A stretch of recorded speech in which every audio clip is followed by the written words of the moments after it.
started. Welcome, everyone. We're so pleased that you can join us for this very exciting conversation today. On behalf of the National Council of Juvenile and Family Court Judges, NCJ-FCJ, as well as our other national partners on the Firearms Technical Assistance Project, we really like our acronyms. It's called the FTAP Project.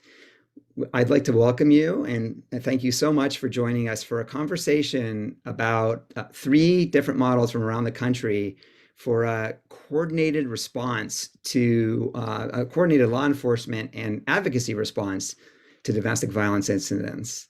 My name is Darren Mitchell. I'm an attorney and a consultant to the National Council on the Firearms Technical Assistance Project and others as well.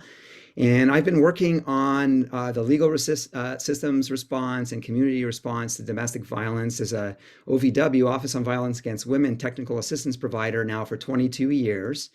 And we, as always, thank OVW so much for their support and partnership on this and many other projects.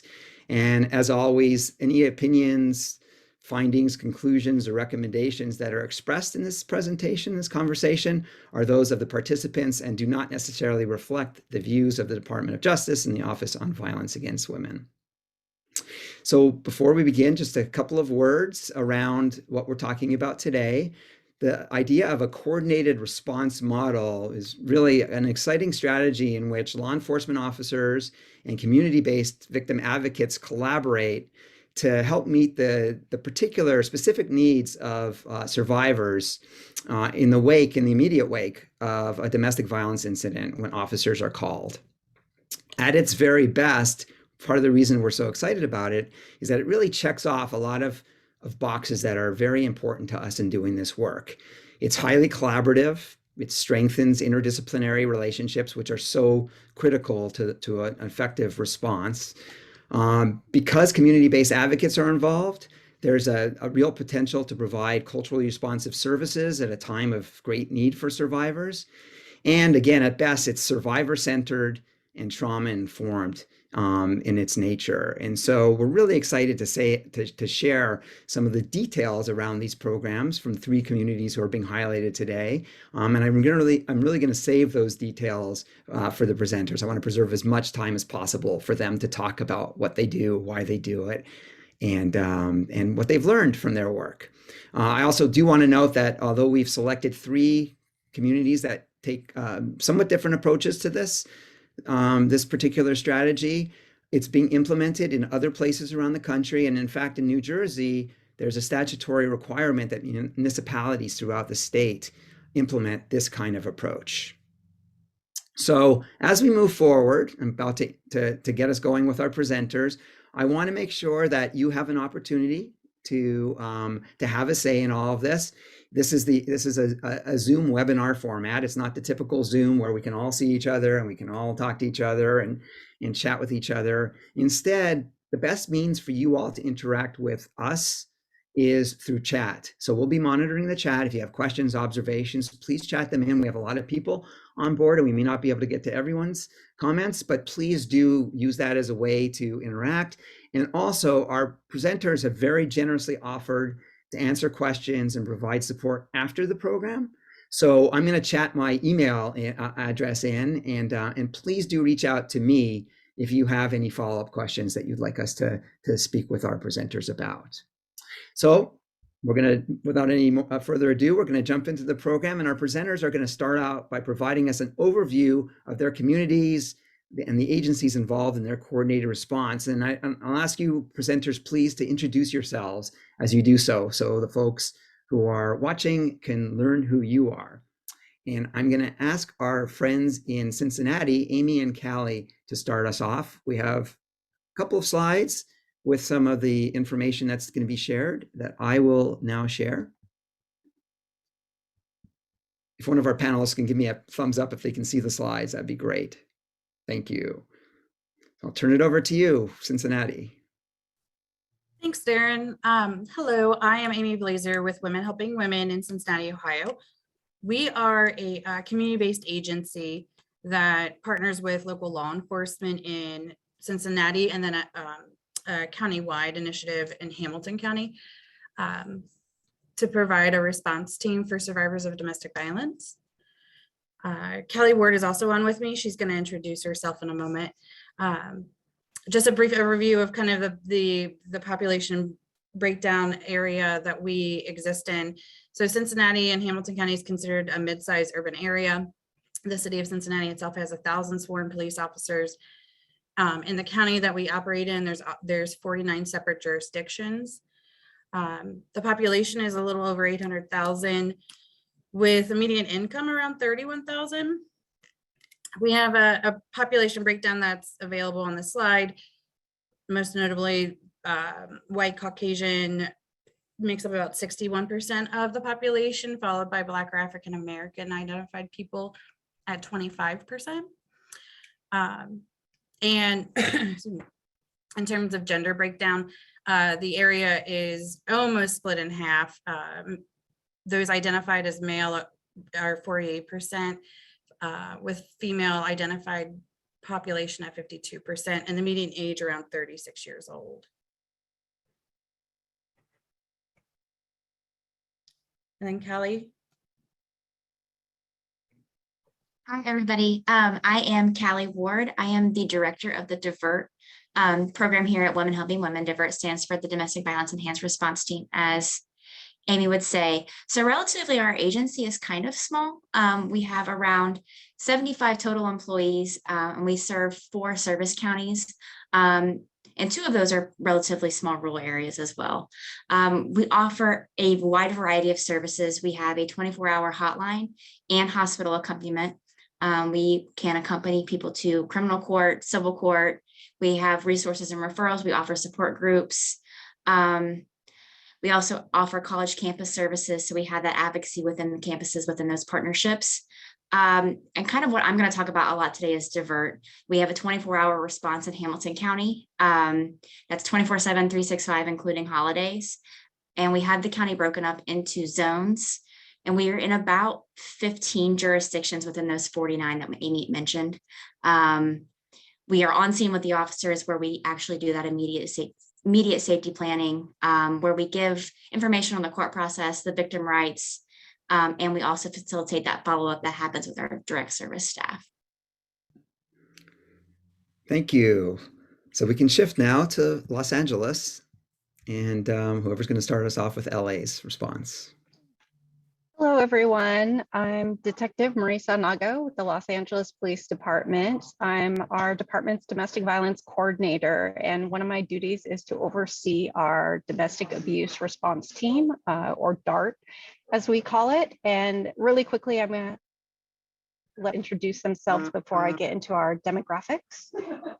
I'll start with Carol. Hi, good afternoon. Carol Perez with the Mayor's Office of Public Safety, the Director of DV Programming, and currently overseeing the program and other DV programs. Thank you. Okay. Hi, Gail.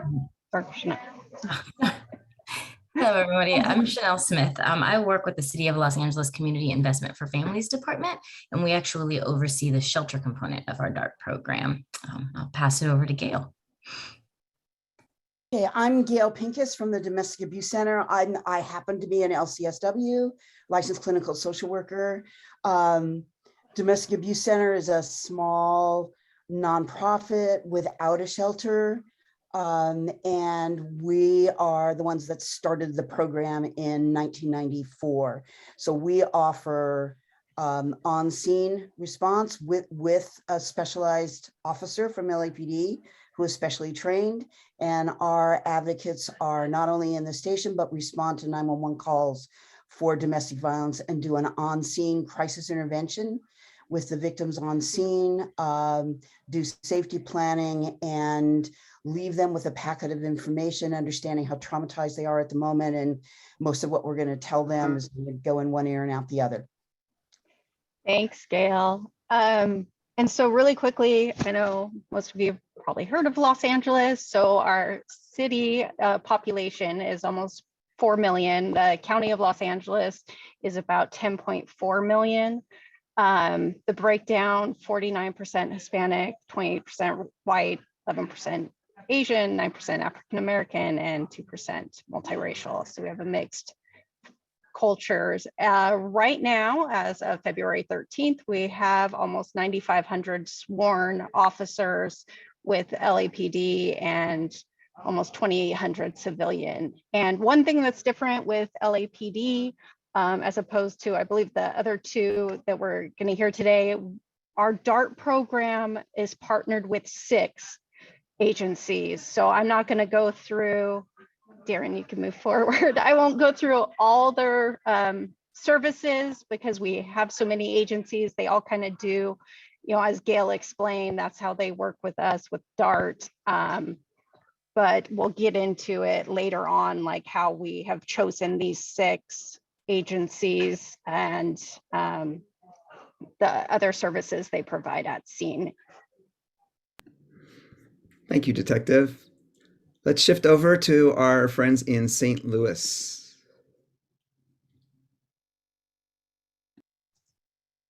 Hi, everybody. My name is Sergeant Tyler Edgecombe. I'm the supervisor for the domestic violence unit here. I'm going to talk about a few things that are kind of nuanced to St. Louis. It's interesting hearing, you know, the different philosophies on everybody. And we're kind of a mix up of some of those. We have some of our, you know, our demographics that are similar to Cincinnati, and some of our protocols and things of that nature are similar to LAPD, just face value, of course. So St. Louis County is about 1 million, give or take. Very similar to Cincinnati. We do have a high number of municipal governments. Some of them have their own police departments. There's about 50, a little over, you know, 50 that actually have their own police departments. And some of those are large and some of those are not large in comparison to like LAPD, but large for around here. We have about 1,000 officers sworn. Double that plus civilians that are in different roles. We have this unique partnership with our Crime Victim Center, who's one of our advocates, or one of the victim advocates that's on the panel today, is embedded with us here. And I'll let her speak on behalf of what she does here in a little while, which is really great. And then, so some of the things in here, the Domestic Violence Intervention Partnership, it's a intervention program. It's a lead advocate, 1 part-time advocate serving over 1,100 intimate partner survivors each year. I'm going to let Sheila talk about what it is specifically that she does, and some of the other partnerships that we have. We do have other partnerships that we are not, and I guess we'll get into that here in a little bit, but yeah, so that's us in a nutshell. So I'm going to introduce myself. I'm Sheila Strode. So I'm the DVIP advocate, which is the Domestic Violence Intervention Partnership. And so like Sergeant Edgecombe said, I'm here in the police department. And a lot of what I do, you know, I'm providing that safety planning. We'll get into like the details of that as far as when I get involved, but we're not on scene. It's usually like the next day that I'd be providing those resources to victims. Hi, everyone. So my name is Hope Hopwood, and I am the Director of Advocacy Programs at the Crime Victim Center. So I supervise Sheila and her program, as well as our 7 other advocacy programs. So we are the oldest victim service agency in the nation, actually, and we provide all of our services free of charge. And we have a gun violence response network, our domestic violence intervention partnerships in both St. Louis City and St. Louis County, our court order protection assistance program, and our juvenile partnership, as well as our violent crimes program and counseling and legal services. And we've been partnering with St. Louis County for over 20 years, and we're really excited to talk about how we've been able to do that. Darren, if I could maybe Yes. just add one thing, very similar to what Marie had said. It's important to note St. Louis City, the St. Louis Metropolitan City and St. Louis County are not the same body. We are 2 very different governments. We're two completely separate police departments, very similar to what LA and LA County do. The responses are unique because we do have a partnership with them for some of the funding and some of the resources that we have a lot of parity on, and a lot of the protocols and procedures are very similar. So we're excited to be able to talk about that, but sorry to interrupt. Oh, no, thank you, Sergeant. And I'm sure many of the folks who are watching us today are in similar situations. I know it's true of some of our FTAP sites as well, where that relationship, the municipality or city relationship with the county around law enforcement and other services is really a kind of a critical aspect of figuring out how to make something like this work. So we appreciate that. So we're going to dive in to the process in a little more detail. You've gotten a taste of it. And I'm going to ask our presenters, starting with Los Angeles, to describe some of the details of your particular coordinated response model. For instance, when and how do advocates get involved? What information and services do the advocates provide to survivors? How is coordination and collaboration with law enforcement done? And what happens? What does follow-up kind of look like after that initial interaction? So if folks from Los Angeles can start us off with your response to this. Yeah, and I'll start us off first, just to give you an overview of how we do it here in LA. As Gail had mentioned earlier, we are a co-response where we have a specific and specially trained officer that is partnered with an advocate. We have one in each of our 21 geographic areas. And those dark cars, as we call them, work 4 days a week for 10 hours. They respond to radio calls for domestic violence. Patrol car does respond first. Here in Los Angeles, our patrol cars are two-person units. So they respond to a call, they make sure the scene is safe, and then the dark car will come out. Either the patrol officer or the DART officer asks the victim if they would like to talk to an advocate. Once consent is given, then the advocate comes and assists the victim with anything they may need. If a DART car is not available, either they're already on another call or they're not working that day, our patrol officers tell the victims that we have a partner agency that can offer services to them.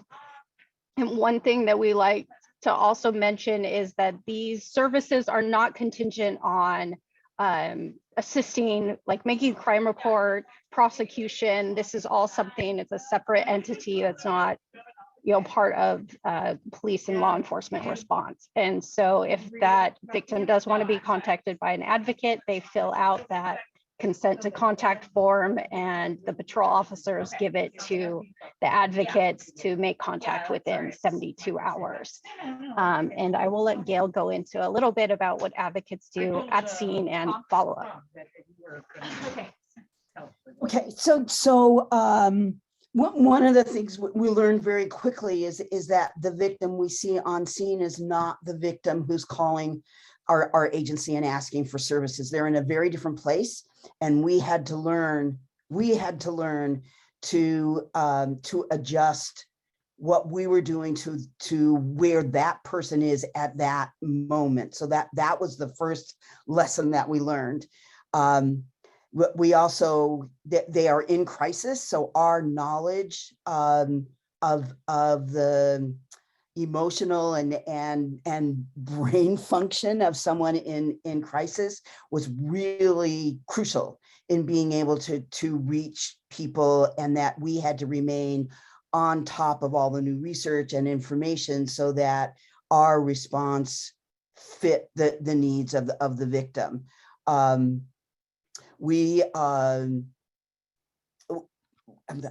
agency happens to be in a very Hispanic area of the city, so we had lots of monolingual clients and lots of immigration issues that needed to be dealt with right away, with the fears of those victims.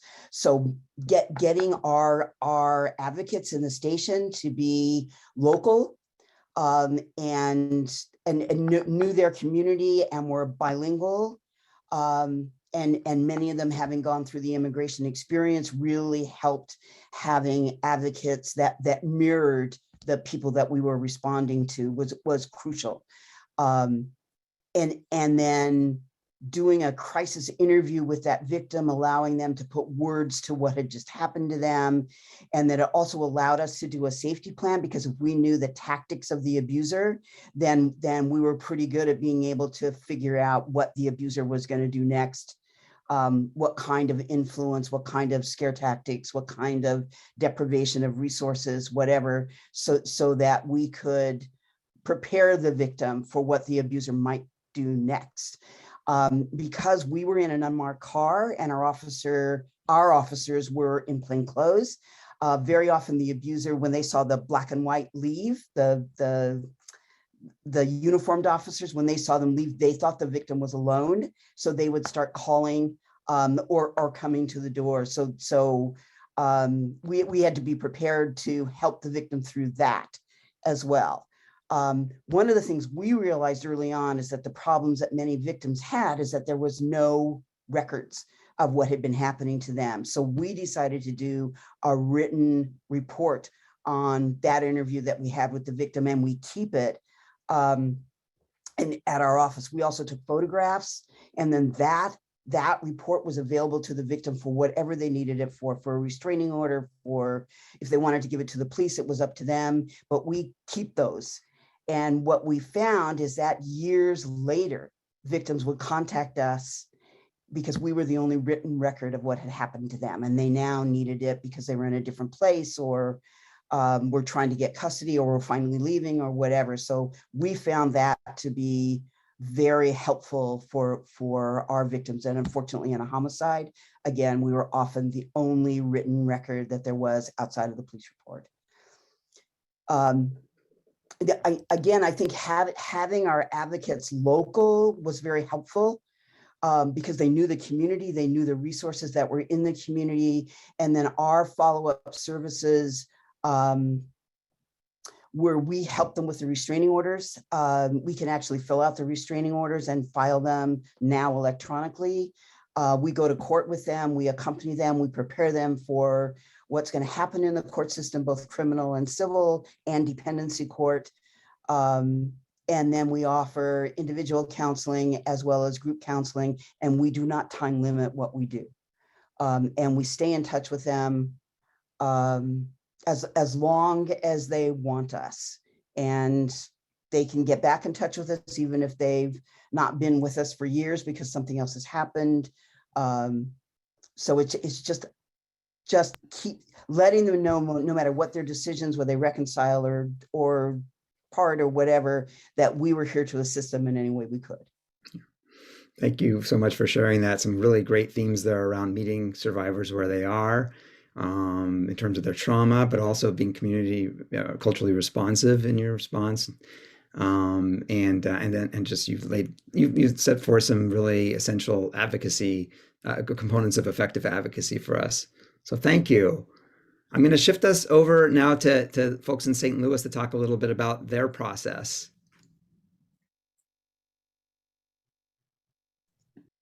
Well, if I can talk about some of the from the 911 call forward to kind of where we hand this off on. This is going to be very typical of our garden variety, very similar to probably some of the other police agencies. We do have precincts, zones, districts. We call them precincts here. We have 8 of them. So from 911 call, we do have a response by the road officer from that precinct. We don't have a co-response in that moment. What we do have though is it's very culture here that if there's an immediate need for detectives to respond to severity of the crime, large scene, things like that, we do have the ability to respond 24 hours a day. Our unit is about six detectives. We do have the ability to go outside of our unit with the detectives that are in our Crimes Against Persons Bureau if we need more bodies for that. So typically the officer is going to respond, render the scene safe, just like what our friends in LA were saying. From that moment on, we're getting right back. It was so refreshing to hear Gail, talking about this already, meeting a victim where they are, and I think that's probably one of the greatest things that we've, from a police standpoint, this is a relatively new discipline for me. I'm in here about 3 years, and that's something that we've gotten smarter on since I'm in my 28th year, and this is something that the police departments have gotten quite a bit smarter on, about meeting victims where they're at, and trauma-informed interviews, and those types of things that have become very important. And now, we know that, it's very impactful. We don't have a co-response. If the scene is safe, Sheila, who's with our detectives in office, if the scene is safe and we feel there's a benefit for that, there is an ability to have Sheila come with us, on a sexual assault, for instance, if there's if we have a survivor that's at the hospital and we feel that that's going to add some benefit to that, then that would absolutely be something that we would do. So it's not a co-response, but we have the ability to kind of jump to that. Our department falls under the Maryland network model. So we do have some immediate, in the moment, at the point of the 911 call and the on-scene investigation. Our officers are trained, and it is culture here to reach out to a victim advocate organization called Alive, and they run a couple of different things. They have a 24-hour hotline. They run our Nights of Safety shelter services, and they do a lot of the things, the victim advocacy services in the moment.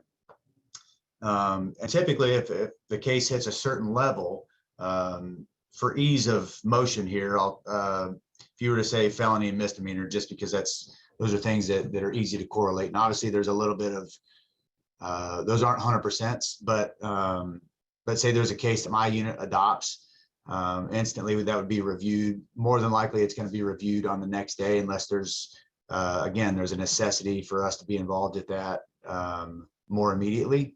We do staff people 24 hours a day. They're not typically in office that time. We're in office about 18 hours out of that 24. So if there is something that the night detectives pick up, or they refer to the daytime detectives, when our duty day begins, that's the first thing we do, is we review everything that had come in the night previously, and then we immediately get Sheila on board and kind of start tackling the problems as we need to. So from a police standpoint, the 911 call is dealt with. Any immediate needs of that moment are dealt with. Very similar to LA, we do have a significant immigrant population here. This is one of the largest, I think it might be the largest Balkan immigrant community here.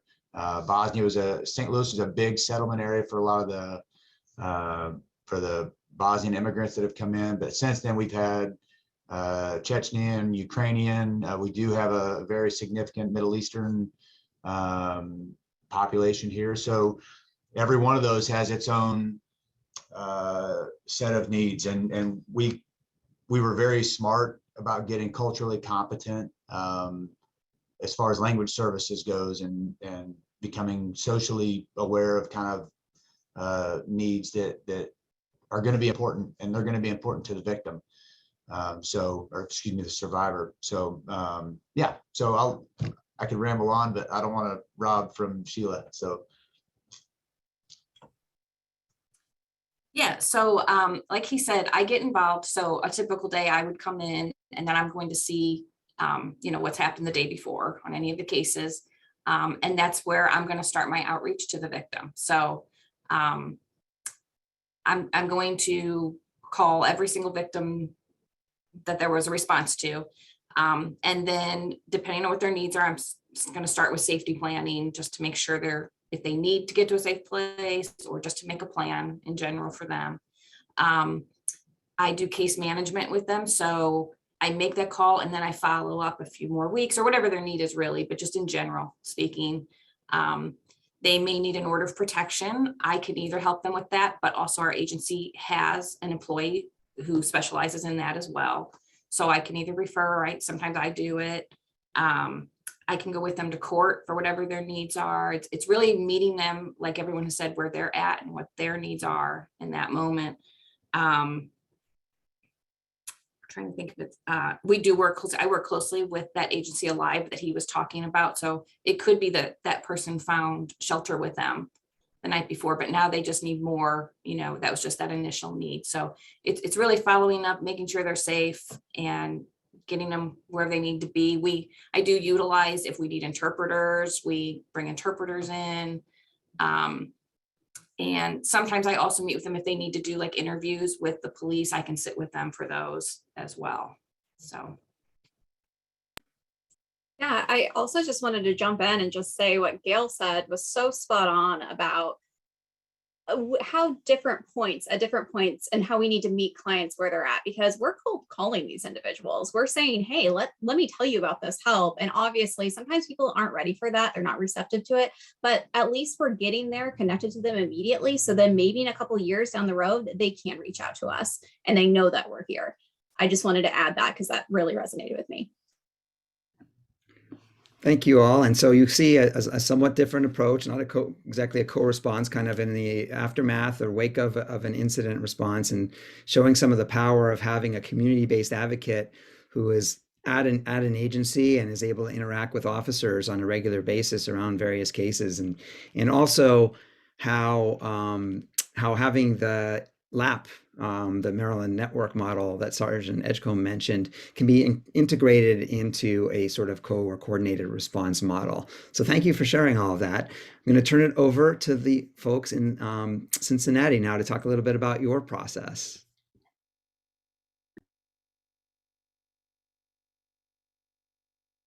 Callie, I think you're muted. Oh, no. Perfect. I was hoping to catch it before you caught me. Yeah. I would think like 2 years into this, I would, know when I'm actually unmuting. So our model is pretty similar to both, maybe even like a sweet combination of maybe LA and St. Louis, but we are a tiered response system, like I said, 24/7, 365. But we do kind of a co-response. So we show up after law enforcement have received the call and they have deemed that the scene is safe. So once they deem that the scene is safe, they communicate with their communication center or dispatch, where they call our hotline and the hotline dispatches us out. They are giving us the address, the unit number, and kind of maybe some little background information on parking or however that may work, whatever the scene may be. So the advocate will radio their ETA to the officer via the radio. And once they respond, they kind of maybe meet up with the officer to get some collateral information, maybe some spelling, a little bit of background, and then we go straight to the survivor. And at one time, we may have up to 9 advocates that can respond, and they work 12-hour shifts. So we have an average response time of around 25 minutes, with the average being 17 minutes or less. While on scene, the advocates provide that on-scene advocacy, the safety planning, and the informal education on the legal process that might be kind of short-lived. I think the unique part to this with Divert is no advocate is left on scene alone with the survivor. So once they're on scene, if the officer needs to clear the call, which is kind of the stark reality within Cincinnati, but if they have to clear the call, then the advocate leaves the scene as well. So our advocates are trained to get that information pretty efficiently if the officer needs to clear the call itself. Divert kind of aims to address those immediate barriers to safety and offer that instant support and empowerment for the survivors. Kind of like Galen and Hope were saying, it's meeting them where they are. So we are going into their houses or outside their houses, their apartment complex, or if it happens in public, we're meeting them wherever they are. And kind of giving them those resources where if they're not willing to talk to us today, or they don't want the help today, that they may want it tomorrow, or they remember down the road. But we also do a little bit of a follow-up process as well. And Amy will talk about that in a second. And another unique piece to Divert is all of our Divert advocates are part-time staff and they work remotely. So none of the advocates actually work here at our office. They all work from home, and they kind of just have like the one-off interaction to get the information. And then our direct service team follows up on the back end.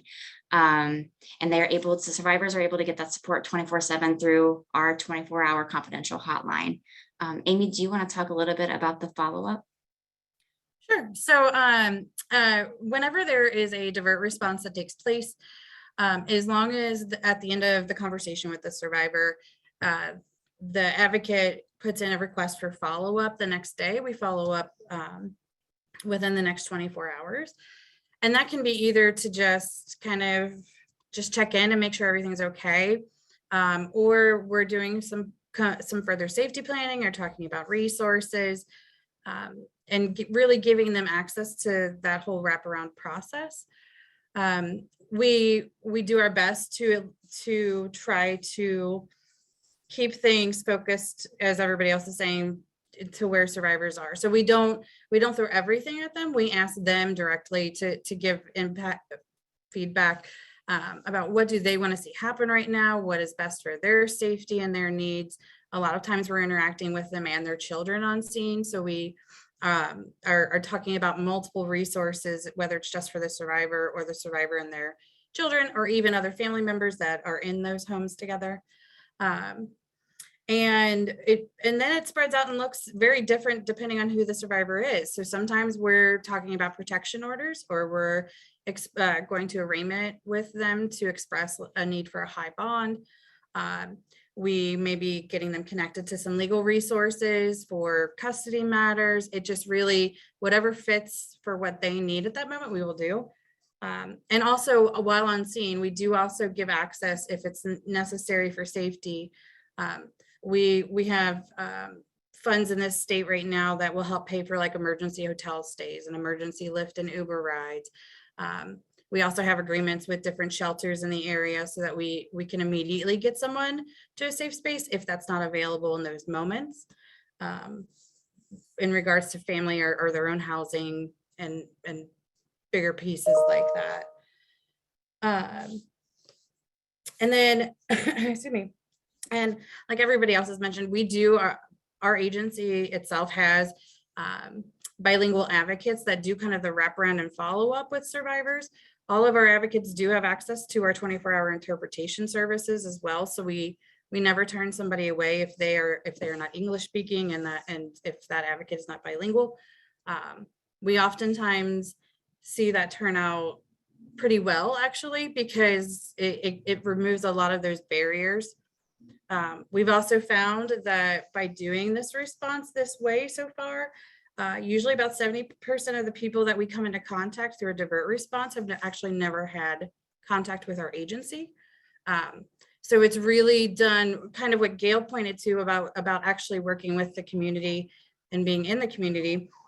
We made an effort to hire people that are from the community. We made an effort to make sure that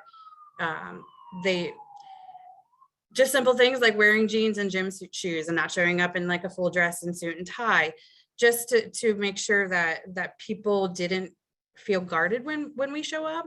And I think that's contributed a lot as well to this.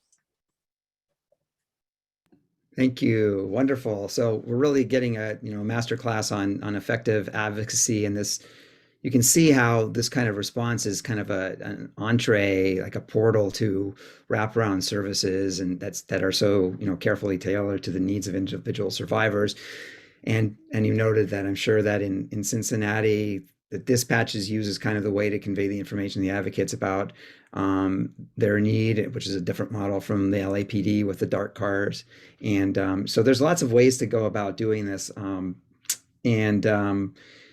What I'd like to do is first ask our panelists, did anything that you heard the other folks say kind of prompt any further thoughts around your process or procedures? And then we have some questions in chat, which I'll ask too. There's some specific questions that people would like to know more information about. I think one of the things that I forgot to mention is we do a couple of things. As we learn about new studies or new approaches or new laws that can really assist us, we make sure that I make sure that we get it to LAPD, to the DART officers that we're working with, to legal aid, to everybody who might be affected by that new information. I mean, for instance, we have a new law in California about the firearm relinquishment, because even though they're prohibited, we had a very weak system for actually getting those guns. So that's new. So we have all collaborated because of this kind of work to try to get the strongest possible proactive response we can here in Los Angeles with our network. And that all developed out of the DART concept. And the other thing we do is that if we have an advocate with a language specialty like Russian or Chechen or something like that, we make sure that the officers know we've got an advocate on scene that has that language ability, so that we keep sharing resources in that way. Yeah, it's really it's so cool how this kind of relationship just provides a conduit for information sharing and further collaboration in other areas. And that's wonderful. I'm going to go to a couple of our questions, if that's okay with our panelists. And I know some of the people who are asking are right in sort of at the threshold of trying to develop these kinds of responses. So this kind of practical information is really, really helpful to them. And one question was for all of you, does the client who is being helped stay with the same advocate that they meet at the response or shortly after the response throughout? Or is there, beyond that initial interaction? Or are there other advocates who become involved, other agencies who become involved even? And why don't we start with, maybe we can start with St. Louis to respond. Sheila, do you and Hope, your organization, do they stay with you for the most part throughout? Yeah, so so I am the only advocate in this program. So they're going to stay with me for those services. But then I may be referring them to other advocates that specialize in other things. And so, yeah, they may be referred on for other things, but I'm still carrying the case management of that and keeping up with them and what their needs are. Thank you. Yeah, just to add on to that a little bit. Yeah, sorry. And now I'm just excited. So we actually have multiple different networks. Like one thing that St. Louis is really lucky is that we have a ton of different organizations here that serve intimate partner violence survivors. So we make sure that we are a part of all of those meetings. We even meet with the DV court on a monthly basis just to make sure that we're coordinating with them. We're aware of anything that's going on. So a lot of communication and just making sure that we're informing the client that this is who I am, this is my role, and this is how this individual can help you. And I think that that's one thing I just really enjoy about our community is that we really do make sure that we're working together to best serve that client. Yeah, thank you. Our other sites, Cincinnati, maybe, how does it work in Cincinnati with respect to the advocacy services? Yeah, so the advocate that survivors meet on scene is not the person that they work with in an ongoing manner. We try to separate those two things out so that divert advocates can focus on the specific and unique things that go into responding on scene versus the longer term things that we work with survivors on. We have, I think we're up to 15 full-time daytime advocates. So once a divert response happens, then they move on to those daytime advocates who can attend. They will go to every court hearing with them or any meeting or just individual intervention that's needed. So they do make it to somebody that they stick with, but not from the immediate response. Thank you, Amy. Gail, how about in Los Angeles? Well, our station advocates are full-time employees. So they will, and they're coordinate. So they're the point person for all the criminal justice kinds of things and the restraining order, which is civil. So they'll do the court accompaniment if they need a further police report, if they need the DART officer, to make another report or whatever, then that advocate that they know and met on the scene that they generally bond pretty tightly with is going to be the point person for all of the criminal justice and civil court sort of stuff, dependency court, other kinds of issues. The advocate, there are different advocates who will probably do that kind of work, although the station advocates will always fill in because of their bond with that client. Thank you, Gail.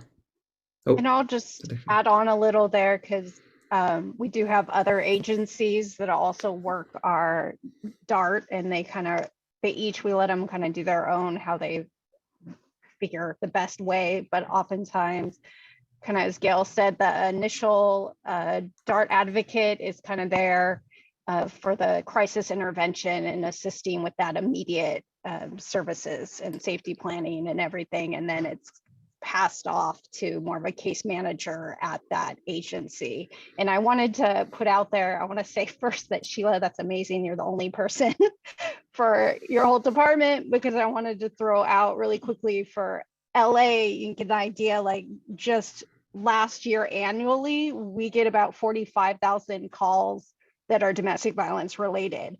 And that then turns into 14,000 domestic violence crimes. And for our DART teams that are amazing, they respond to 1,600 and then got referrals from patrol from about 4,000 of those. So we are just, our numbers are so huge. This is why, you know, we need 6 agencies to help us provide all those services.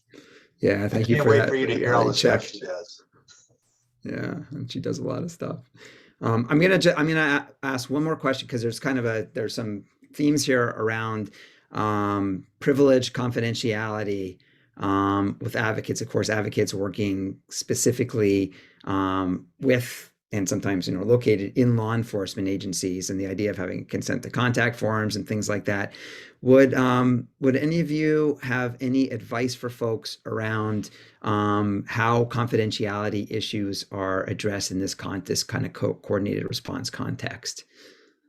And a couple of you mentioned briefly, but if maybe we can elaborate a little bit about what that looks like, whether you know, releases are signed, and how you generally address having information that may not want to be shared, some of which may want to be shared with law enforcement partners, et cetera. So why don't we start, if you don't mind starting, Sheila, and then we can go to the other sites if you have anything to add. So I'm a community-based advocate, so they really have complete confidentiality with me, you know, unless we're talking homicide or suicide or something like that.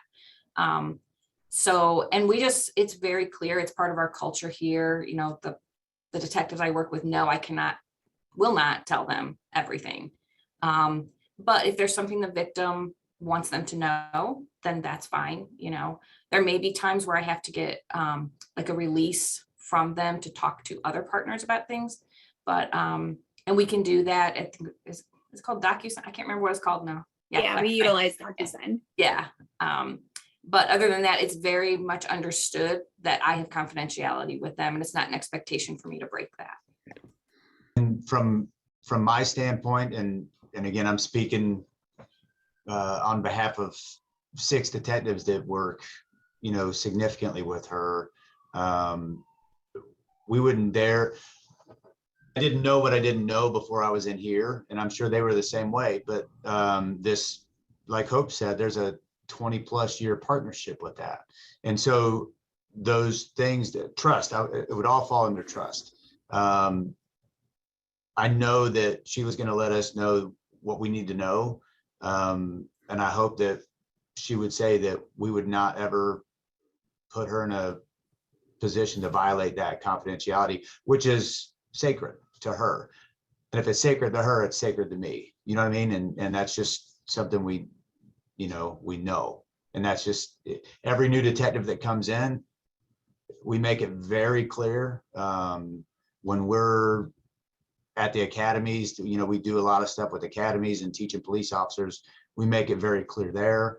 And, you know, hopefully we'll get a chance to get into all that stuff. But yeah, that's just something that's just it's a line in the sand, and we don't flirt with it. Thank you, Sergeant.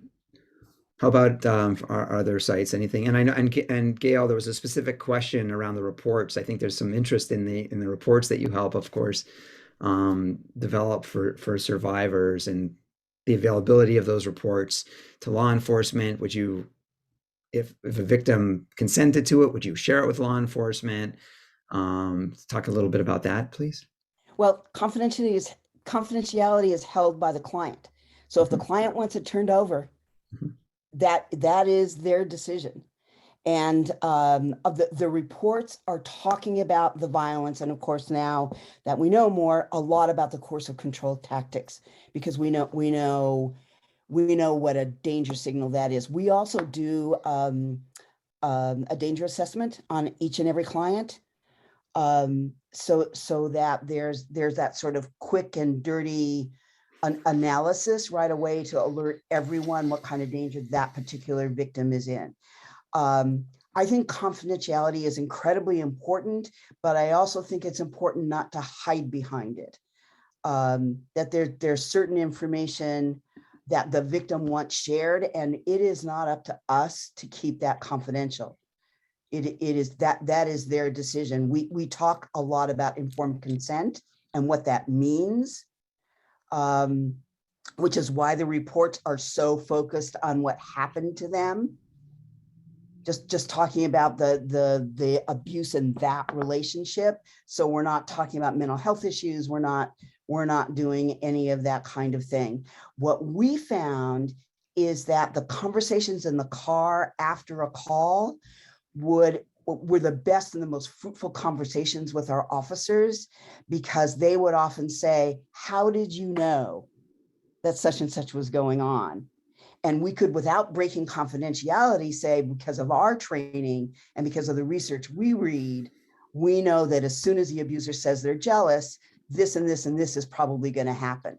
We know the danger to that victim is pretty high. The minute they said he threatened suicide, we know that murder-suicide is 38% of all DV homicides. So that's a huge red flag for us. So we can talk about what the educational part, so that we're both better at what we do. And the advocates often had questions of the officers, why couldn't you do this? Or why did you do that? Because I thought that wasn't allowed. Then we better understood what their limits were and what would fall more in our realm. And then they got better at being able to listen to the victims, because sometimes it's just a dropped comment about, well, he fusses at me all the time. And when we asked the victim, what do you mean fusses? She said, oh, well, he plays Russian roulette with his gun. That changed the entire interaction with that victim. Thank you. Amy or Callie, do you want to add anything from St. Louis's perspective? I think you mean Cincinnati. Cincinnati. That's okay. So confidentiality is actually a really big thing that we had to figure out before we started Divert, because we knew, unlike previously, so similar to St. Louis, we have about a 25-year history with the Cincinnati Police Department. So we've had advocates assigned to the districts. We've cold called police reports for decades. So Divert was kind of the next step in that process. So they were familiar with our confidentiality, but when we show up on scene, that looks very different, because you don't have the barrier of it just being a phone or a courtroom and things like that.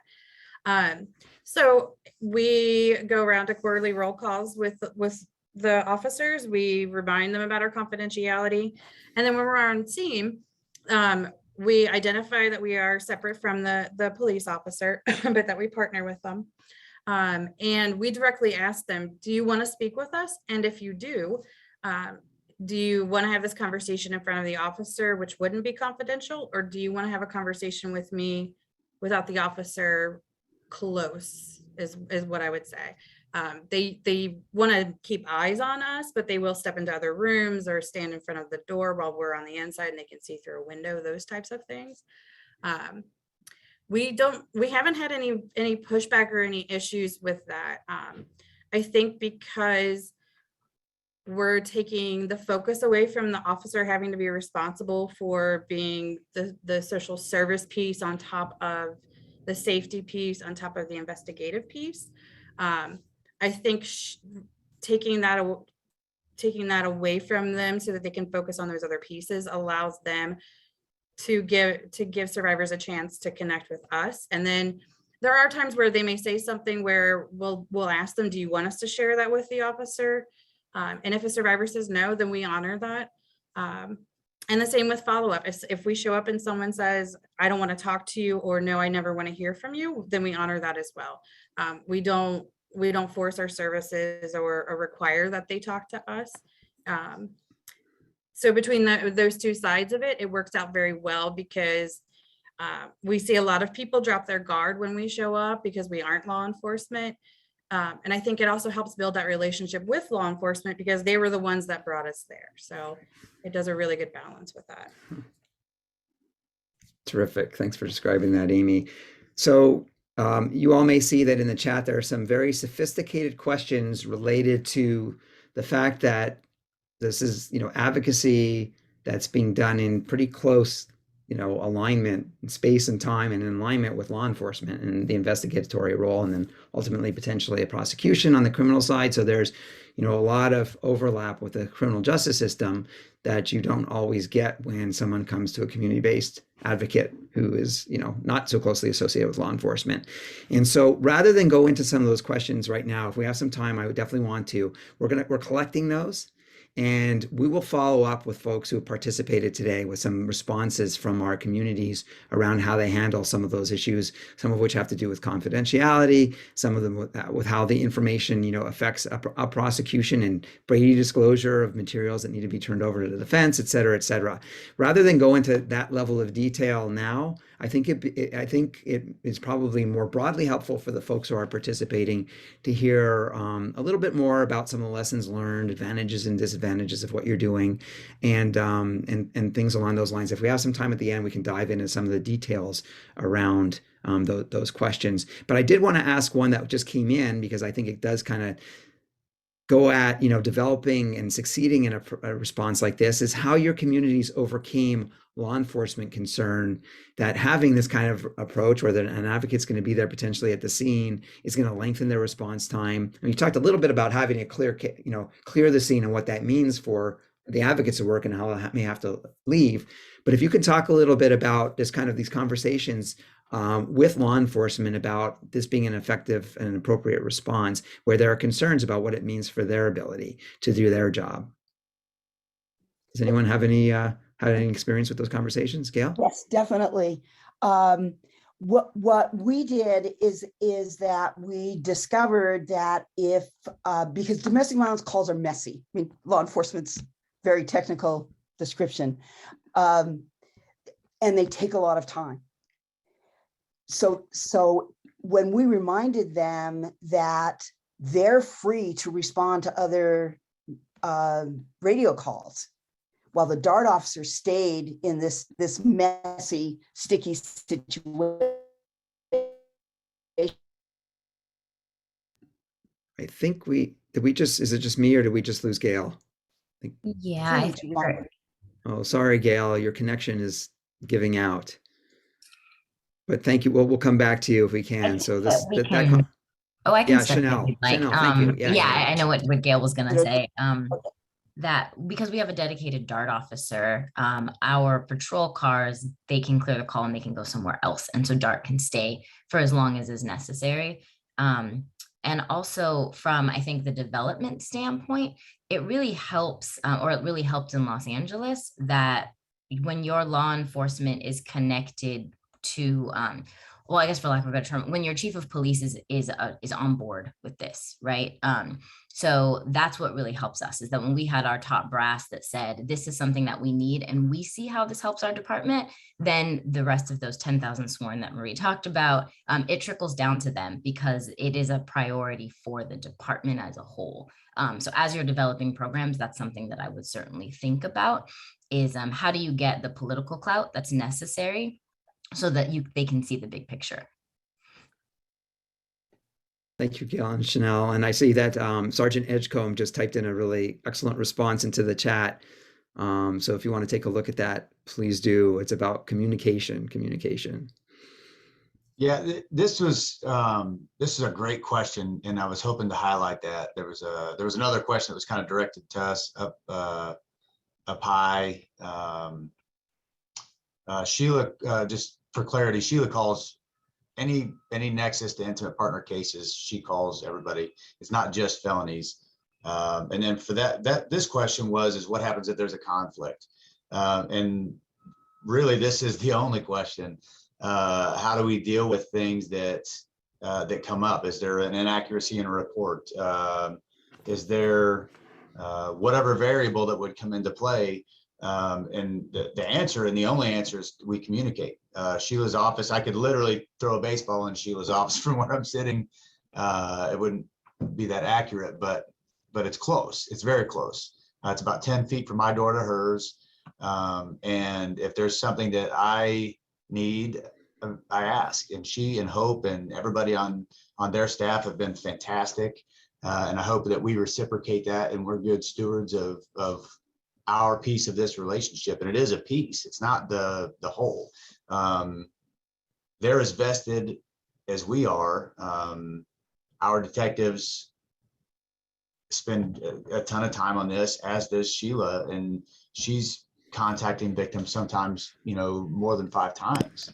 So if there's a problem and Sheila needs something, she has the attention of the entire department, 100%. She gets whatever she needs. Thank you, Sergeant. Cincinnati, anything to add around that relationship? Yeah, it kind of echoes similarly what Chanel was saying. So the whole reason Divert even came about was because Cincinnati police approached us after having such a long-term relationship and saying, we need to do more. There are still things happening, and it's just not meeting that need. So it's instantly we had the buy-in from the chief and an assistant chief who kind of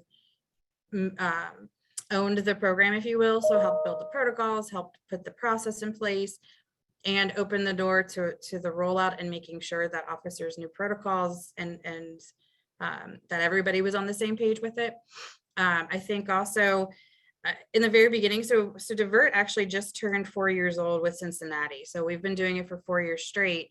And on top of the buy-in at the top that we had, once we started going to roll calls, we frankly told officers, like, just give us a chance. Like, when we show up, that's our job interview. You get to see what we're doing. And I think it also helped because we flat out told them we weren't there to police the police. That's not our goal. That's not our job. And so I think it removed some of those assumptions from both sides of us, where what's going to happen. And almost immediately, I went out on the very first Divert run. And it was like a night and day in 2 minutes, because the officer realized, like, no, I really am going to do all the things I say I'm going to do. So I think that really helped as well with that buy-in. Great, thank you, Amy. So I'm going to shift and talk a little bit about an issue that's been raised many times by folks with whom we've spoken about this kind of approach, which is liability concerns and concerns about safety of the advocate involved. And just, briefly, if you could talk about how you've overcome that issue. And we can start with LAPD, which had probably a lot of people involved in that discussion. Yeah, I can start and then I'll pass it over to Carol. So the mayor's office holds the contracts with all of our advocate agencies, and they run through a city background check. So while they're not city employees, we do background check in that way so that we limit our liability as much as possible. And then I think for kind of specifics about contracts, I'll pass it over to Carol and Marie, because I think ours is much more of a bureaucracy because we're such a huge city and jurisdiction.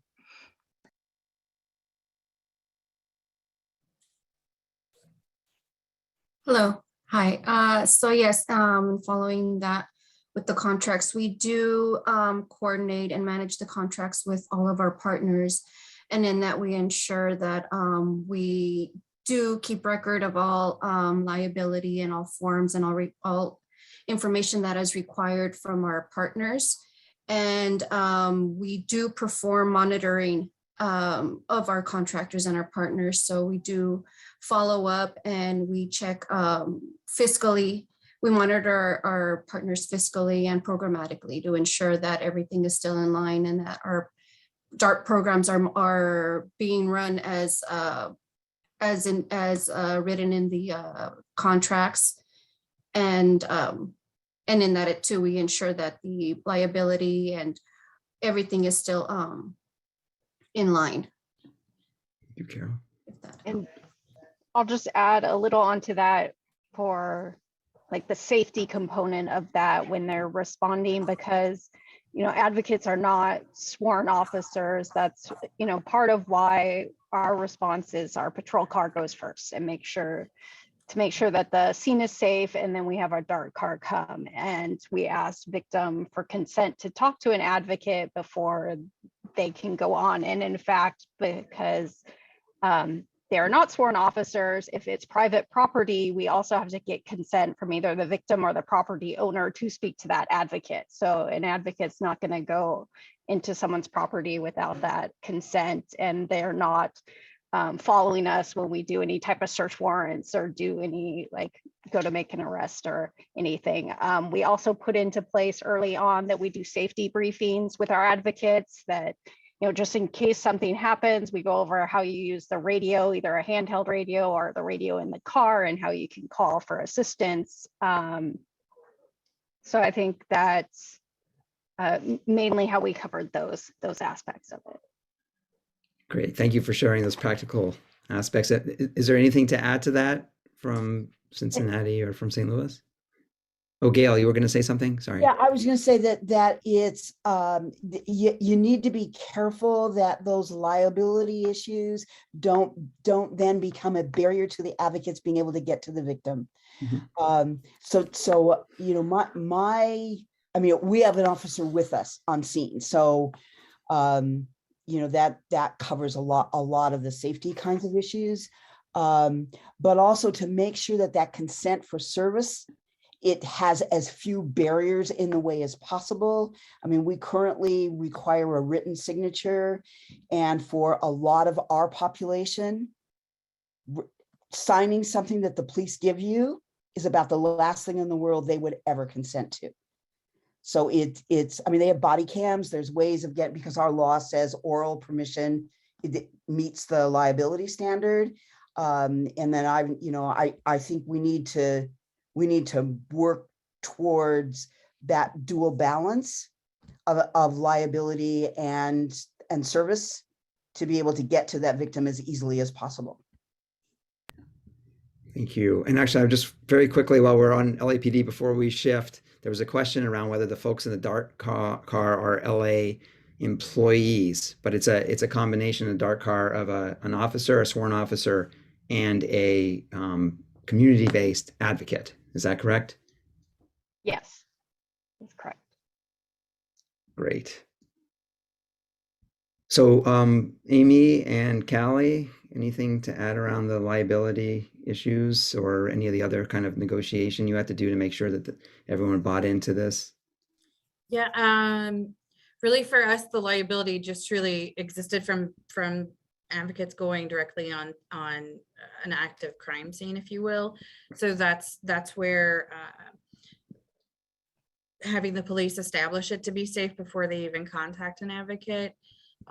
Cincinnati Police also has two, I can't remember who said this, but they also have a 2 officer response to any domestic violence situation. So there's always 2 officers on scene.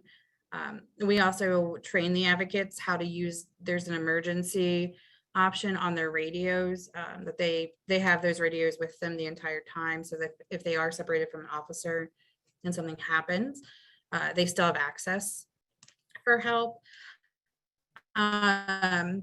And also part of it was also training officers on the fact that advocates weren't trained with law enforcement, that when they come on scene, they are focusing on working with the survivor. So we've actually seen law enforcement kind of take that extra step to make sure they do basic, simple things of like, hey, that neighbor has been watching really closely, we're going to have you sit in the car instead. Those types of pieces. And I think that comes from really having that really good relationship with law enforcement, where they know what our goal is and they want to make sure everybody stays safe so that everybody gets the right goal. Yeah, thank you for that example. Anything to add from St. Louis's perspective? I think just the fact that we utilize the LAP instead, like that's a safety concern. We don't go on the scene because of those safety concerns. So that's why it's really great that we partner with Alive to make sure that people still get that immediate assistance. It's just via phone. Right. Thank you, Hope. And very typically too, if there's that need for that contact, our detectives are going to be on scene for that. If it's, we do the roll. It was great to hear about people going to roll calls. We do that. Anytime that we show up for any kind of educational thing, whoever can go goes, and we make it very clear on that. We have there's a person at Alive that I work with that's kind of in a similar role.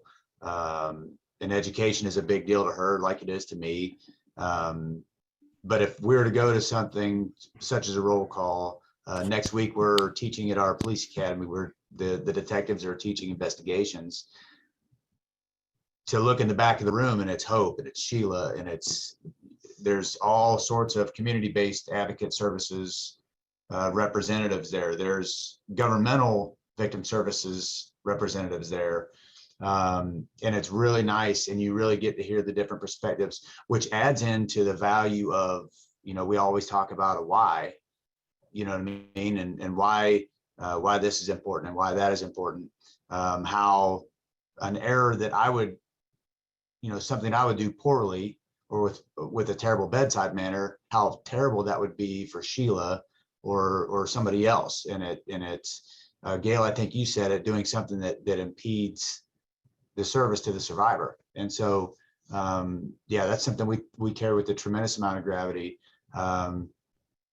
Sheila's a big deal to us. And so she's like, safety for her is paramount. And the nice thing about the lethality assessment is it does take that immediate need out. But if it is something that we're going to take Sheila on, yeah, there's a lot of people who are going to be around her.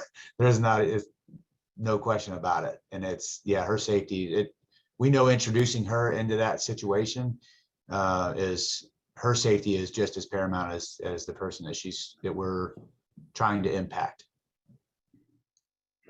Thank you. So we have a little over 15 minutes left, and there are lots and lots of questions, and we could probably talk for another 2 hours about this because you all have done such a great job describing what you do and really raising kind of some of the challenges and things to be thinking about for folks. So as I promised, we will reach back out to those of you who've asked questions. We'll share responses to them. We have all of your email addresses because you registered, so I promise everyone will get to see the responses, but I wanted to try to finish us off by having each of our communities talk for a couple of minutes about lessons learned in this work. To the extent any of you who have been in efforts to kind of assess the impact of your program and make adjustments as a result, things you would want to share with folks on this call who are thinking about or in the process of developing or sustaining a coordinated response program. So why don't we start off with Cincinnati, if that's okay? Amy and Callie? Sure, I will take this one. One thing that Amy mentioned at the very beginning of the presentation that's a pretty daunting piece of data is that 70% of the survivors that we come in contact with on a divert response have never heard of our agency or have never worked with us before. So just getting our name out there, that's like the biggest success for us is, getting that contact. And so the survivors know that there are resources out there, again, going on, whether they're willing to do that today or tomorrow, like there is that option and there is help out there. And there isn't that expectation that they have to navigate the court process by themselves. And I also think a big thing lesson learned for us too is we have a partnership with the University of Cincinnati. Sorry, I am acronym prone as well, but the University of Cincinnati also, we have a research contract with them. So they're doing a 5-year research study on us. And so we are on the second report they just published that kind of shows a little bit of our findings. But I think one thing that we really learned with that is don't try to hinder the data. Don't be afraid to let people research you. Don't be afraid to let them collect that information, and don't try to restrict that data as well. I think the biggest thing that we found within the project was not trying to limit the data. We kind of have collected a ton of information that's been really helpful. And that's where that 70% number came from, is because that was a question that we were asking, have you heard of us? That's a question that we kind of ask right off the rip as part of that interaction is, have you ever heard of Women Helping Women before? And that's where that piece came from as we were collecting that data. Another lesson learned is making sure that if you're wanting to start up a program, make sure that you have the sustainability for infrastructure and the technology. When Divert first started, we didn't have radios. We didn't have a database that was able to collect all that information. So that was kind of, we were building the plane as we were flying it. But make sure that you have that capability and you have maybe those resources to maybe get those, if it's not immediately, but close, because I think the radios were a game changer for Divert, being able to have that actual direct connection with the officers through communications. And I think initially when Divert was started, our advocates did 24-hour on-call shifts. And I think we realized very quickly that that was not sustainable. So now that's where our 24-hour shifts have now become 12-hour shifts. And that tiered response model really kicked in because we realized that having advocates on call for 24 hours, and especially when we saw, the amount of calls that we were receiving from CPD alone, that wasn't sustainable. So just being realistic about your expectations.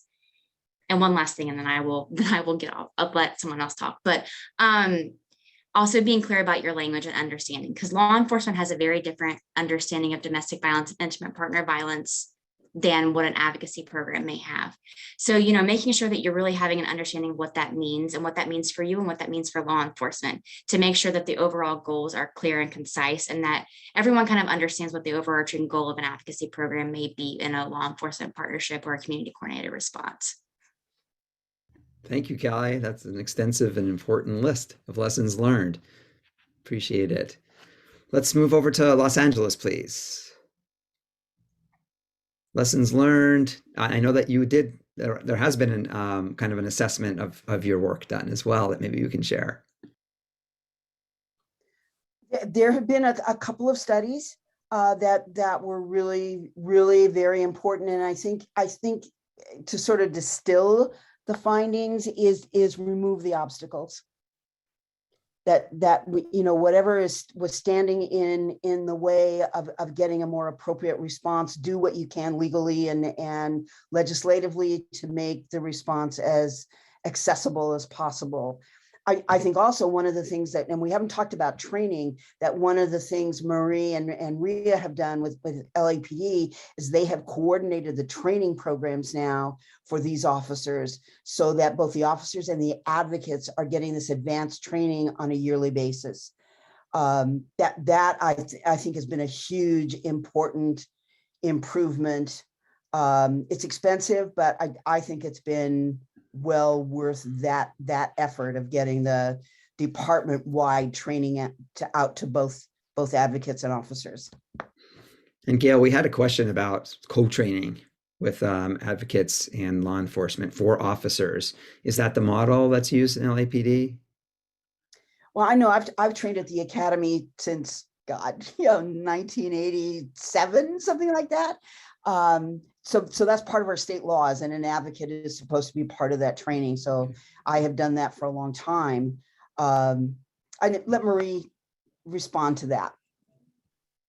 Yeah, well, for at least our DART training, we do want to have it for the advocates and the officers, and at least one of the detectives that's handling domestic violence cases at our areas, because we want them to all be receiving the same thing and kind of talk about how they're going to go back and pass this information on.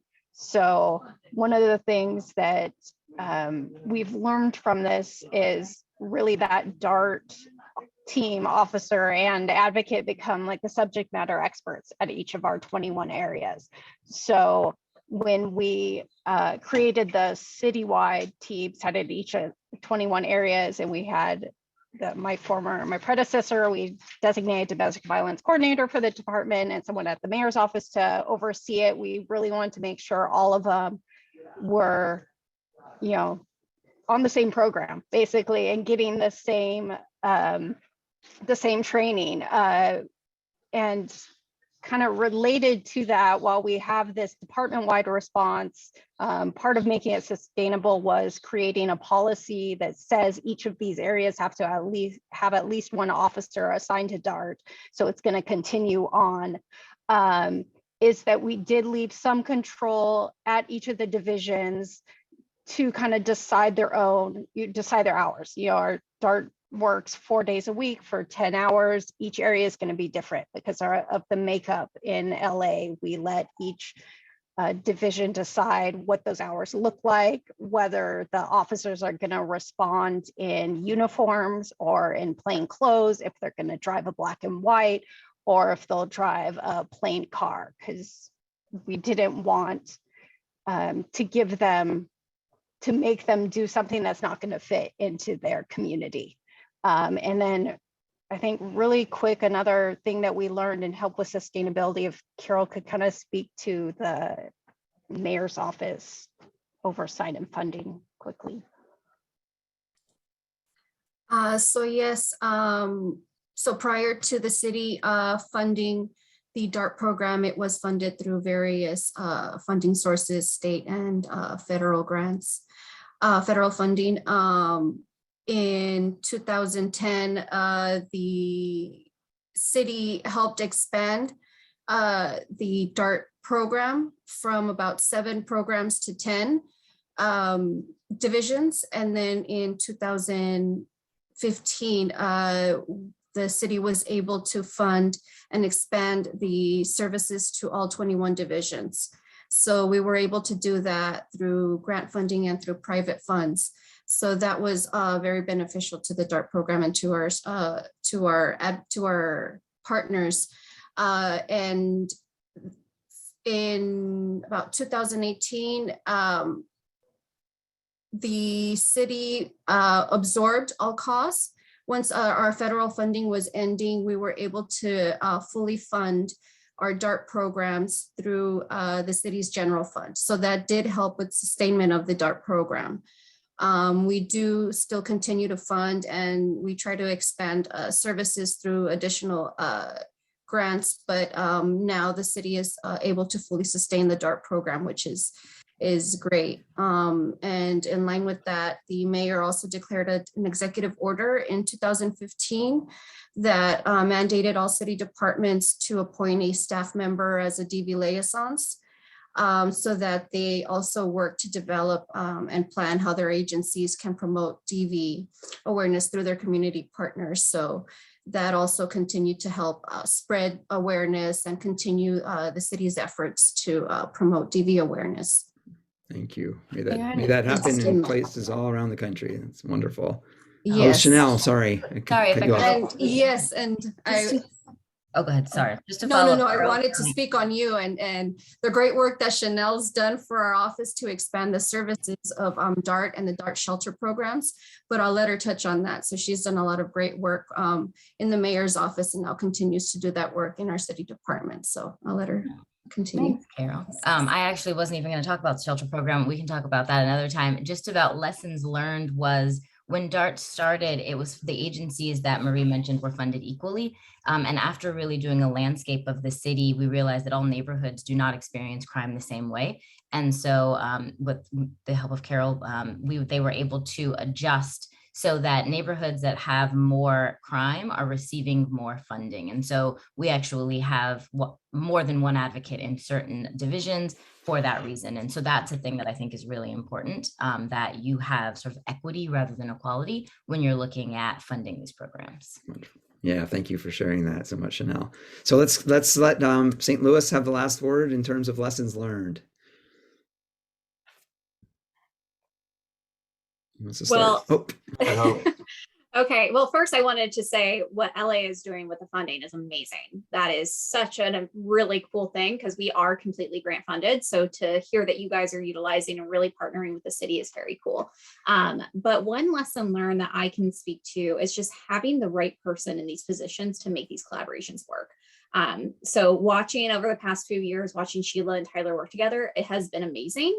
They truly do work as a team and they value each other's expertise so much. And that set the tone for the department, I think that Tyler does a great job of what he was saying earlier about confidentiality. Like it's because he respects us and respects what we do that he sets that tone with the rest of the department, which we appreciate so much.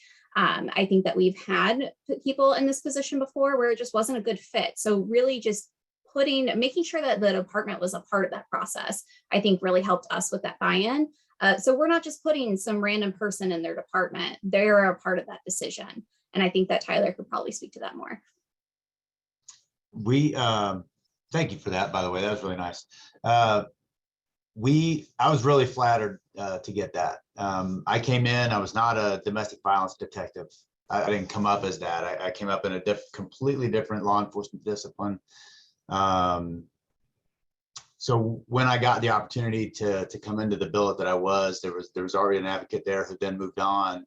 But to be considered to be a part of that, what Hope is saying is meant a lot. It meant a lot to me. Now it's ultimately I know my place in the pecking order, and I know that's not my pick, but to be heard and to be valued meant a lot. I'll say that. I know that there's different dynamics with the police department and any kind of social services organization, whether it be governmental or whether it be community-based. There are trappings of each of those. So I think the communication has been key. I would say, like a lot of you, we are, my office is grant funded. There are trappings to that. The funding is always the elephant in the room. But I kind of have made it a point to not let, or try to not let the detectives feel that. And if they don't feel that, then that's not I don't want that to be their burden. It's not. So that's a macro, and I don't want it to be a micro. The buy-in, I think it's always going to come back to communication. We teach at the police academy. We teach at the dispatcher academy. We've got a training event coming up at the park ranger academy, because you may have a domestic that starts at a park, and that park ranger may be the first person there. We do roll calls. We do all that, and in my opinion, your buy-in has to be modeled. It can't just be. We're all very high level adults. I mean, you can gauge that by hearing what everybody's saying. So people, at least police officers, who are very cynical sometimes, and if that top-down support doesn't frame itself as a cornerstone, then it's not going to be treated that way. So when we do our training events and when we do our public, things that we're going to do, if we're going to model community-based coordinated community responses, it has to do that. Whenever we're doing a training event, it has to model that. So that's a big thing for me. Liability concerns, we don't really have that, because that's not a real big earmark. I was actually surprised to see that, but hearing the lady speak, I certainly understand why. So that's all I really have. Sheila? Yeah, I was just it's pretty much what he said, but for me, what's really important, anyone doing this role, is communication is key. This is not successful without it. And not just communicating, but having mutual respect. I don't assume I know police matters. Tyler doesn't assume he knows advocacy matters, but we speak to each other, we teach each other, and value each other's opinion. And it's key to making our program work. Thank you, Sheila. That's a great note to end on. That's exactly the kind of collaboration we're promoting through all of our work, and seeing it live out in this kind of program in all three of your communities is really wonderful.